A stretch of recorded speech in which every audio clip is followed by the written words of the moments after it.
Hello student, मैं एकता सिंह आप सभी का ज्ञान चैतन्य चैनल में बहुत-बहुत स्वागत करती हूँ। आज के इस टॉपिक में हम चोल साम्राज्य कर रहे थे तो इसको ही कंप्लीट करेंगे। बीच में हैंग हो गया था इसलिए मैंने उसको बंद कर दिया था। तो हम राजेंद्र प्रथम के बारे में देख रहे थे कि राजेंद्र प्रथम ने अपने ही राजधानी के निकट क्या करवाया था, चोल गंगम नामक जो है एक तालाब का निर्माण करवाया था। आगे देखते हैं राजेंद्र प्रथम की सबसे महत्वपूर्ण जीत जो हम देखते हैं 1035 में काडारम के श्री विजय साम्राज्य के विरुद्ध सफल सैनिक अभियान थी। चोल जो है जहाजी बेड़े ने बंगाल की खाड़ी को पार कर काडारम के श्री विजय नरेश संग्राम कुलोतुंग बर्मन को पराजित किया। वह काडारम सहित 12 द्वीपों दक्षिण पूर्वी एशिया पर अधिकार कर लिया। मतलब जो चोल हैं उन्होंने भारत के अलावा भी जो है अन्य साम्राज्यों पर क्या किया था, अधिकार किया था। जैसे कि जावा हो गया, सुमात्रा हो गया, मलाया और श्री विजय साम्राज्य जो है इन पर सब पर क्या किया था, विजय प्राप्त किया था।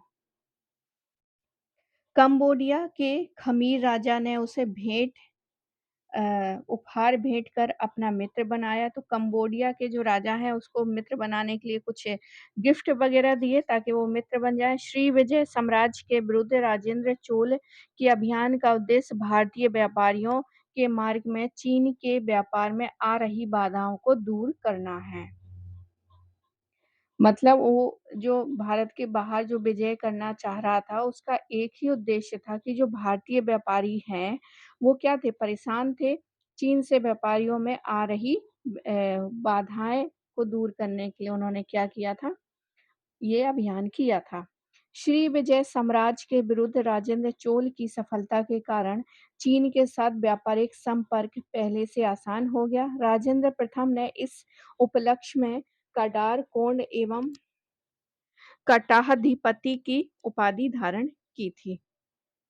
आगे देखते हैं राजेंद्र प्रथम पहला भारतीय चोल शासक था जिसने अरब सागर पर अपनी प्रभुता कायम की। अरब सागर स्थित सदिम तीव द्वीप पर अपना अधिकार स्थापित किया। राजेंद्र प्रथम के समय बंगाल की खाड़ी चोलों की झील कहलाती थी। राजेंद्र प्रथम ने 2 बार व्यापारिक दूत मंडल चीन भेजे थे और राजेंद्र प्रथम ने एक वैदिक कॉलेज की भी स्थापना किए थे। तो ये वाला इम्पोर्टेंट है कि उन्होंने वैदिक कॉलेज की स्थापना की जिनके कारण उनको राजेंद्र प्रथम को क्या कहा गया?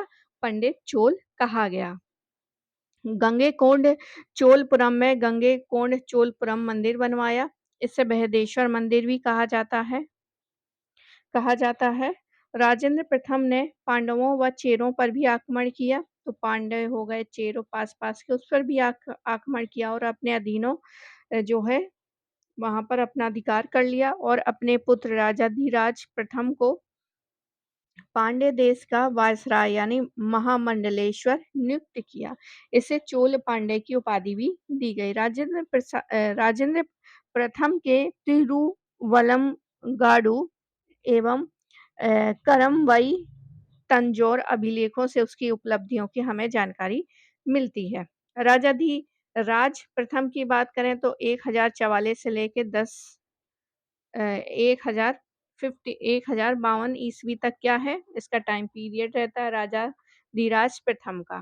तो राजेंद्र प्रथम के बाद राजाधिराज प्रथम शासक बनते हैं। जो कि कहाँ का वायसराय नियुक्त किया था? महामंडलेश्वर पांड्य राज्य का।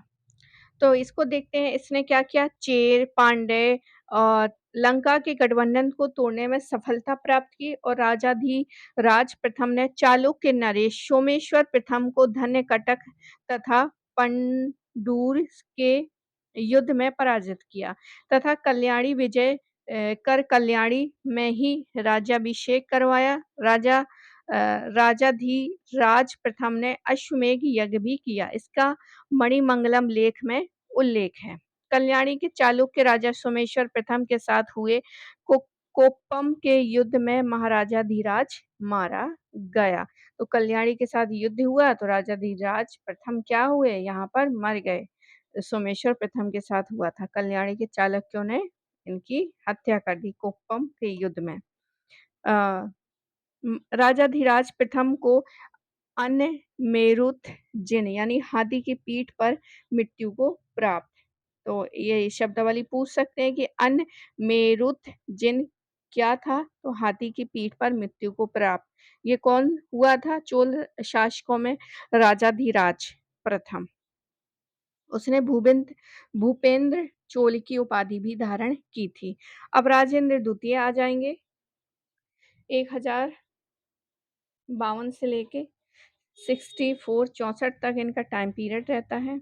आगे देखते हैं कोप्पम के युद्ध में तो वो जो थे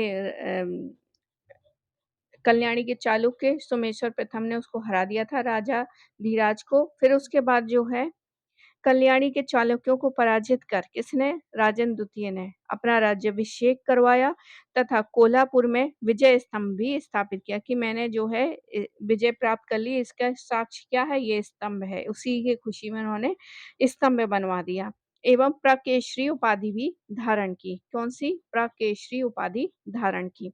आगे देखते हैं 1062 ईस्वी में कुंडल संगम के युद्ध में सोमेश्वर प्रथम को पुनः पराजित किया और फिर उसके बाद जो है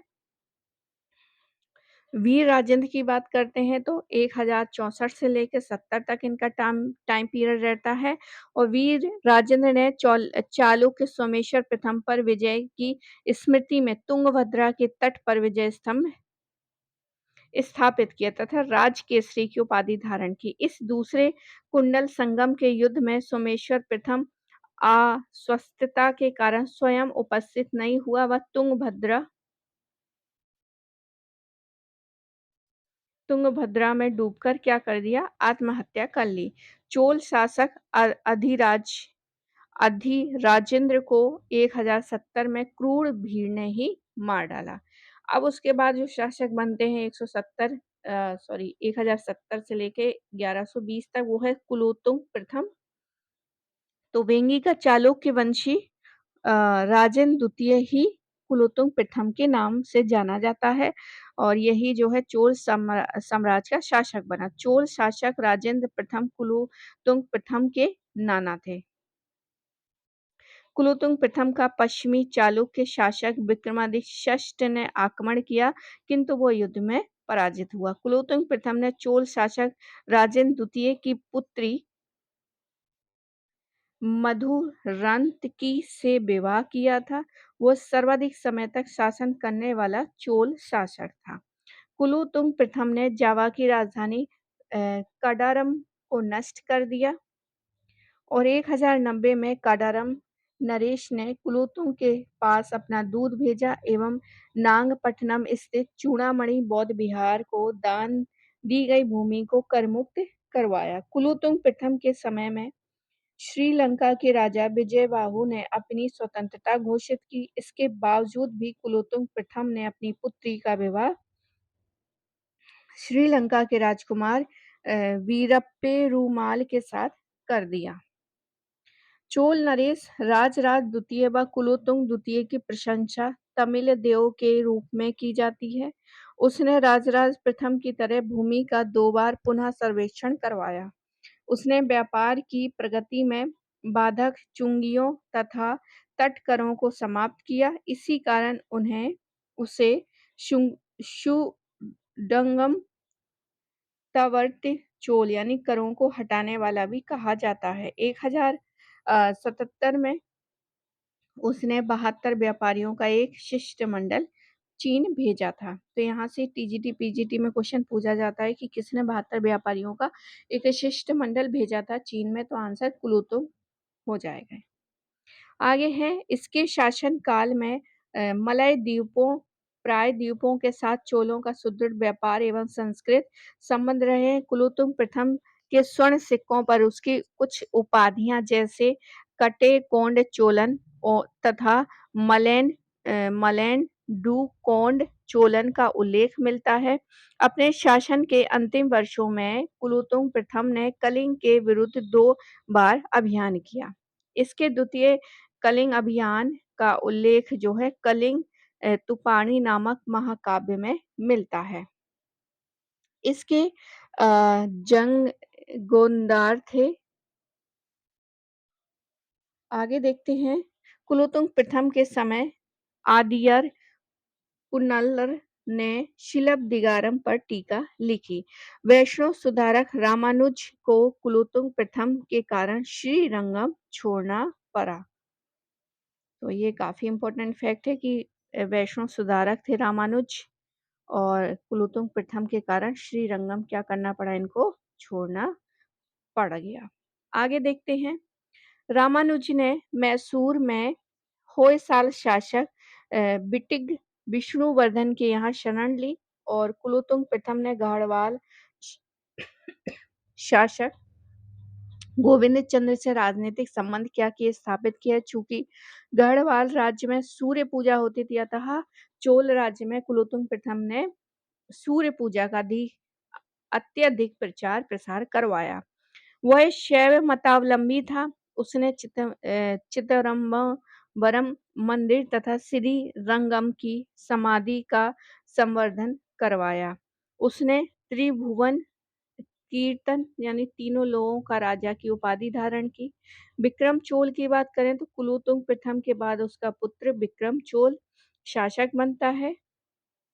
उसने चिदम्बरम के नटराज मंदिर को अपार दान दिया और मंदिर का जीर्णोद्धार व विस्तार करवाया। विक्रम चोल ने त्याग समुद्र व आ, आ, अकलंक की उपाधि धारण की थी। अकलंक की उपाधि धारण की थी। त्याग समुद्र और अकलंक की उपाधि धारण की थी। उसने तिरुवाडुतुरु के एक चिकित्सा विद्यालय की भी स्थापना की थी, जहां चरक संहिता और अष्टांग हृदय जैसे ग्रंथों का अध्ययन होता था। विक्रम चोल का पुत्र कुलोत्तुंग द्वितीय 1133 से लेके 1150 ईस्वी में कट्टर शैव था तथा उसने गोविंद राज की प्राचीन वैष्णव मूर्ति को समुद्र में फेंकवा दिया। यह प्रतिमा चिदम्बरम के नटराज मंदिर के प्रांगण में स्थित थी। रामानुज ने गोविंदराज की मूर्ति को समुद्र से निकलवाकर तिरुपति में स्थापित करवाया।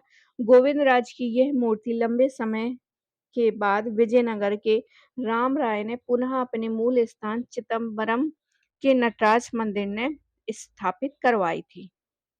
कुलोत्तुंग द्वितीय ने चिदम्बरम के नटराज मंदिर के निर्माण कार्य को पूर्ण करवाया और कुलोत्तुंग द्वितीय के बाद राजराज द्वितीय 1150 से लेके 1173 ईस्वी तक का राजाधिराज द्वितीय ने शासन किया। राजराज द्वितीय को चोल साहित्य में मुक्तमिल या कुत्तिलयन तमिल संरक्षण कहा गया। कुलोत्तुंग तृतीय ने इसका टाइम पीरियड 1182 से लेकर 1216 तक तिरुभुवन में कंपारेश्वरम मंदिर का निर्माण करवाया। इसके बाद राजराज तृतीय 1216 से लेकर 1215 शासक बनता है। कुलोत्तुंग तृतीय ने मदुरै में एक विजय स्तंभ स्थापित करवाया था। तंजौर लेख में चोल कुलोत्तुंग तृतीय के समय बड़े आकार का वर्णन है। इस वंश का अंतिम शासक राजेंद्र तृतीय 1250 से लेकर 1279 ईस्वी इनका राजेंद्र तृतीय अंतिम थे और इसके बाद चोल पांडवों के अधीन हो गए थे। तो यहाँ से क्वेश्चन पूछते हैं कि लास्ट में चोल किसके अधीन हो गए थे, तो पांड्यों के अधीन हो गए थे। चोल राज्य का होयसाल एवं पांडवों में विभाजन हो गया। तो ये होयसाल और पांडवों में फिर चोल सम्राट डिवाइड हो जाता है। चोल काल में सर्वाधिक महत्वपूर्ण लेख जो है राजराज तृतीय का तिरुवनंतपुरम लेख है। अब यहाँ से जो है उनके प्रशासन शुरू होंगे, कुछ यहाँ पर देख लेते हैं। तो चोल राज पेन्नार एवं वेल्लारू नदी के मध्य स्थित थे। कहाँ पर? पेन्नार और वेल्लारू। चोल काल का सबसे बड़ा दान पत्र जो है करंदे राजेंद्र प्रथम का है। चोल शासन में कावेरी नदी पर बांध बनाने एवं नहर बनाने का उत्तरदायित्व ग्राम सभा का है। चोल शासक राजराज प्रथम, राजेंद्र प्रथम एवं कुलोत्तुंग प्रथम कलिंग विजय से संबंधित रहे हैं। तो ये था चोल का पूरा पॉलिटिकल जो जितने भी शासक रहे हैं वो अब यहाँ से जो है चोल साम्राज्य स्टार्ट होगा, तो इसको हम अलग वीडियो में करेंगे। तो आई होप आपको ये वीडियो पसंद आया होगा। पसंद आया तो प्लीज़ लाइक करें, शेयर करें, सब्सक्राइब करें और जॉइन बटन भी जॉइन करें। मिलते हैं अगले वीडियो में। पूरा वीडियो देखने के लिए आप सभी का बहुत-बहुत